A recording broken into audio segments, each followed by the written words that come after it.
திமுக வீழ்த்திடணும். அப்புறம் இந்த பிசாசை வீழ்த்தி பேயை உட்கார வைப்பது, இந்த பேயை வீழ்த்தி அடுத்த 5 ஆண்டு இந்த பிசாசை உட்கார வைப்பது. நாங்கள் இந்த பேயை வீழ்த்தி இங்கே ஒரு தேவதையை உட்கார வைக்க வேண்டும். இதுதான் நம்மளுடையது. திரும்ப திரும்ப சொல்கிறார் பெருமகனார் நபிகள் அவர்கள், தீமையை எப்படி ஒழிப்பீர்கள்? நன்மையை வைத்துத்தான். அந்த நன்மை இங்கே யார்? இங்கே யார் அந்த நன்மை? நெருப்பை வைத்தபடி அனுப்பி நீர் எங்கே? அந்த நீர்தான் தமிழ் தேசிய அரசியல் நீர். கூடி கொள்ளையடிச்சா சரியாயிருமா? கூடி கொலை பண்ணிட்டா கொலை சரியாயிருமா? எப்படி கூட்டணி வைக்காம எப்படிங்க ஜெயிக்கிறது அப்படின்னு பொறுத்திருந்து பாரு எப்படி ஜெயிக்கிறோம்ட்டு. அது ஒரு இது வச்சிருக்காங்க. கூட்டணி இல்லாம வெல்ல முடியாது, ஒன்னால முடியாது.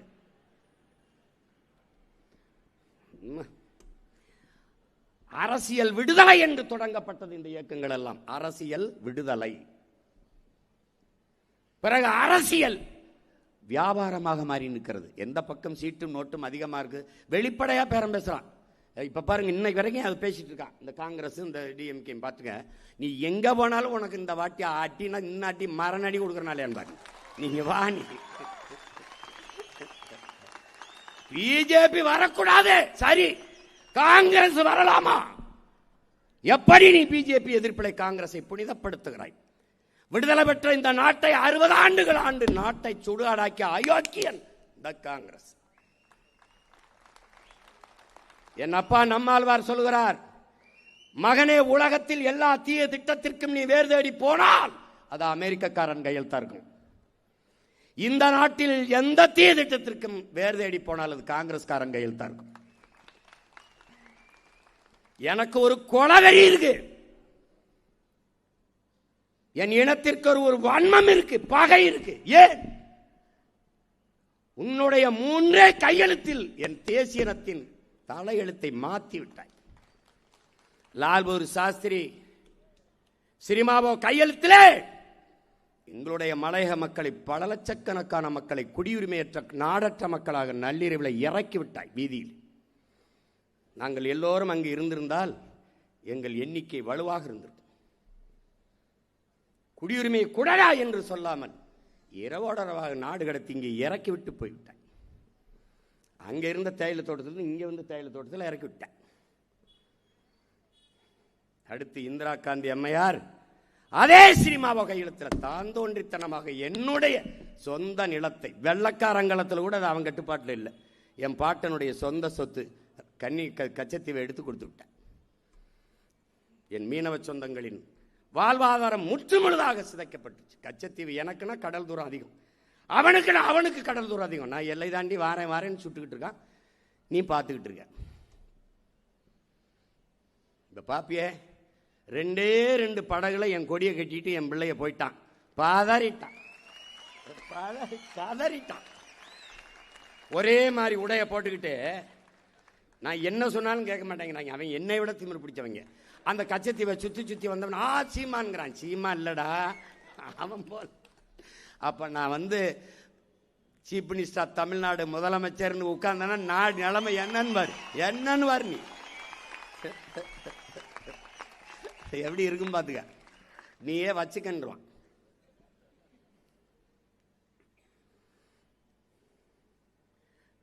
அதுக்கப்புறம் ஐயா ராஜீவ் அவர்கள், ஐயா ராஜீவ் காந்தி அவர்களும் ஜெயவர்த்தனை அவர்களும் போட்ட கையெழுத்து, அந்த கையெழுத்து தான் வழிந்து திணித்தது எங்களுக்குள்ளே.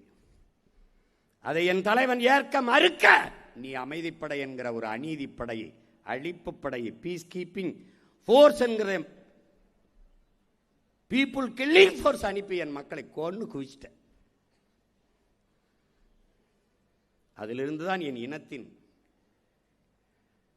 வரலாறே மாறுது. 3 இல்லை. கல்வியை மாநில உரிமையிலிருந்து மாநில உரிமை கல்வி அதை எடுத்துட்டு போன பெருமக்கள் யார்? காங்கிரஸ். எடுத்துட்டு போகும்போது வேடிக்கை பார்த்திருந்த இந்த திமுக. இந்த குடி கும்மி அடிக்கிறாங்களே இதே கூட்டம் தான். இவர்கள் தான் மாநில உரிமையை பேசுவார்கள். எடுத்து கொண்டு போவனிடத்திலே கொடுத்த இவர்கள் மாநில உரிமை பேசுவார்கள். தர மறுப்பவனுடைய கூட்டணி வைப்பார்கள். எதுக்கு இவனை பிடிச்சி கட்டி தொங்குற? ஒரு சொட்டு தண்ணீர் தமிழர்களுக்கு தமிழ்நாட்டுக்கு தர முடியாதுன்னு சொல்றாங்க காங்கிரஸ். அதுக்காகவா 50,000 ஆண்டுகளுக்கு மூத்த ஒரு தேசிய இனத்தின் மகன் நான். என் இனத்திற்கென்று தனித்த விடுதலை பெற்ற தாயகம், ஒரு சுதந்திர தனித்தமிழீழ தாயகம். அதை அடைகிற ஒரு புனித கனவிலே 50,000 பேருக்கு மேலே போராடி செத்திருக்கும் அந்த தாயக கனவை நசுக்கி நாசமாக்கிய கட்சி ஆட்சி காங்கிரஸ்.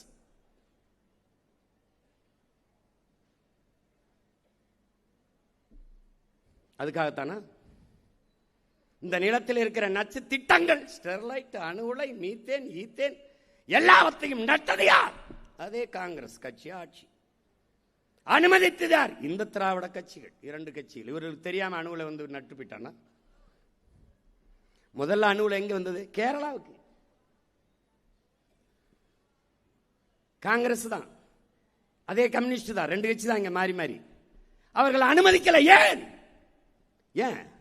அவன் நிலத்தை அவன் ஆள்றான், அதனால அவன் ஆள விடலை. என்ன, நான் வெளிச்சத்தில் வாழ்றதை விட உயிரோட வாழ்றது ரொம்ப முக்கியம், எடுத்துட்டு போட்டான். அப்படியே நகர்த்தி வந்து என் ஊர்ல இடிந்த கரையில் வச்சுட்டான். ஏன்? அவன் எங்க அவன் வரக்கூடாதுன்னு எதிர்த்தவன் இங்கே வையுங்கிறான். யார்? இதே காங்கிரஸும் கம்யூனிஸ்டும். ஏன்? அவனுக்கு மானம் இருக்கு, எனக்கு அது இல்லை.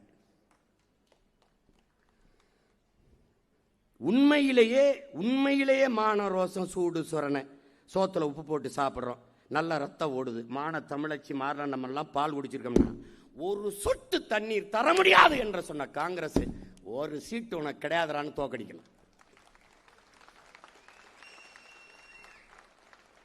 காவிரியில தண்ணி உரிய நீரை கொடுக்கவில்லை என்றால் ஒரு இடம் பேரம் பேசிருக்கா, நீ 30 வாங்கு, 40 வாங்கு, அத்தனையும் போங்கு, ஊதுறண்டா உனக்கு சங்கு, நீ வாடா வாடா வாடா.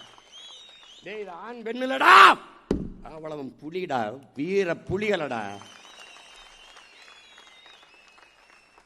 சீருடை அணியாத, துவக்கி ஏந்தாத மக்கள் ராணுவ படையடா. 234 பேரும் படைடா, வெல் ட்ரைன்டு சோல்ஜர்ஸ். பேசி தப்பிச்சு பாடுறா. விவாதத்திலே போய் பங்கேற்கவே கூடாதுன்னு ஓடி போற கூட்டம் நடாது. எந்த கொம்பாதி கொம்ப வந்தாலும் மோதுவம்டா. ஏன் இப்ப ஒண்ணு செய்யுங்களா, இப்போ என் பிள்ளைகளை எல்லாம் கூப்பிட்டு இந்த நியூஸ் 24/7 அப்படின்னு ஒரு தொலைக்காட்சி கூப்பிடுது. அது மாதிரி இந்த முதலமைச்சர் வேட்பாளர் 4 பேரையும் நிறுத்து. ஒரு பொது அமெரிக்கா மாதிரி ட்ரம்ப் கிளாரி முடிஞ்ச சொல்லி அதோட முடிஞ்சிடும். ஒரு தடவை ஏற்பாடு பண்ணாங்க, சீமான் வாராருன்னு நிகழ்ச்சி ரத்தாயிட்டு. ஆமா, அது நான் வர்றேன்னு தான் சொன்னேன். மாநாட்டுக்கு முன்னாடி 19ஆம் தேதி வந்துடுறேன்னா திடீர்னு இல்லைங்க யாருமே வரமாட்டேங்கிறாங்க, நீங்க மட்டும்தாங்க வரணும் அப்படின்னு. நான் தான் வருவேன், வேற யாரும் வருவா? ஆமா, ஒரே அவ்வளவுதான். எப்படி கதை? எப்படி அப்படி போய் பேச விடு 10 நிமிஷம். நீங்க வந்தா என்ன செய்வீர்கள்? நாங்கள் வந்தால் பெண்களுக்கு இலவச பஸ் பாஸ், நாங்கள் வந்தால் ஆண்களுக்கும் பஸ் பாஸ், நீங்க வந்தா, நாங்க வந்தால் உரிமை தொகை, நான் வந்தா கருணை தொகை. பெரிய கர்ண பரமாத்மா, கர்ண மகாராசா, கருணை தொகை, குருணை தொகை. ஏய், அதாவது என்ன போய் ஆத்தால பெண் தாத்தா பாட்டி என்னவா பண்ணாங்களோ இந்த கர்மங்கள்ட்ட நாங்க மாட்டிக்கிட்டு இந்த மாதிரி வீதியில இருந்து கத்தி சாய வேண்டியது. என்னமா ஒண்ணு எந்தையாவது பண்ணிடணும்டா அப்படின்னு தான் வெறியில் அதை பண்ணிட்டு இருக்கோம். ஒரு மாறுதலுக்கான அடிப்படை அமைப்பு அரசியல் மாற்றம், ஆள் மாற்றம், ஆட்சி மாற்றம் அல்ல நமக்கு இலக்கு, ஆட்சி முறை மாற்றம். திமுகவை வீழ்த்தி அதிமுகவை, அதிமுகவை வீழ்த்தி திமுகவை ஆட்சியாள வைப்பதல்ல, ஆட்சி முறையவே மாற்றணும், இந்த அடிப்படையவே தகர்க்கணும். இந்த நாட்டிலே வாக்குக்கு ₹1 காசு கொடுக்காது 36 லட்சம் வாக்கை வாங்கின ஒரு அரசியல் இயக்கம் உண்டென்றால் ஒரே ஒரு கட்சி தான்டா பெரிய கட்சி, அது நாம் தமிழர் கட்சி தான். எந்த கட்சி? எத்தனை ஆயிரம் பேரையும் நீ எதிர்த்து நில், எவனையும் எதிர்பார்த்து நிற்காதே. தனித்து நில், தனித்துவத்தோட நில், உயர்ந்த தத்துவத்தோடு நில். ஒருத்தரை வாங்க சொல்றா, ஒரு வாக்க வாங்க சொல்லு. இல்ல ஐயா ஸ்டாலின் தொகுதியிலே காசு கொடுக்க கூடாது, ஐயா எடப்பாடி தொகுதியில் காசு கொடுக்கூடாது. நாங்கள் சொல்ல பார்ப்போம். அவங்க வீட்டிலேயே காசு வாங்காம போடுவாங்களாங்கிறது சந்தேகமா இருக்கு. 6 லட்சம் பேர் கூடியிருக்கான் மாநாட்டில். 2.25 லட்சம் நாற்காலி போட்ட ஒரே கட்சி மாநாடு நாம் தமிழர் கட்சி மாநாடு தான். அதுக்கு பிறகு இந்த கரையில் 1 லட்சம், இந்த கரையில் 1 லட்சம், அங்கேயே 4.5 லட்சம் பேர் வந்துட்டான்.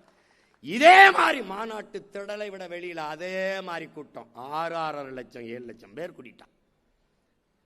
ஒரு சத்தம், ஒரு கூச்சல். ஏன் பிரபாகரன் என்ற பெரும் மறவனின் படையிடாது.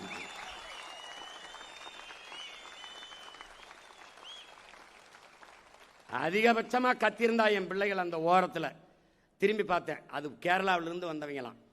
அண்ணா ஐ லவ் யூ, அண்ணா ஐ லவ் யூ, அது மட்டும்தான் கத்திக்கிட்டு இருந்தான். ஒரு சத்தம், தண்ணியை போடுறது, சலம்புறது, சிகரெட்டை பிடிக்கிறது, அதை பண்றது, இதை பண்றது, நாற்காலியை உடைக்கிறது. அந்த நாற்காலி போட்டவர் சொல்றாரு, ஒரு நாற்காலி உடையலைங்க, துறைகிட்ட சொல்லுங்க.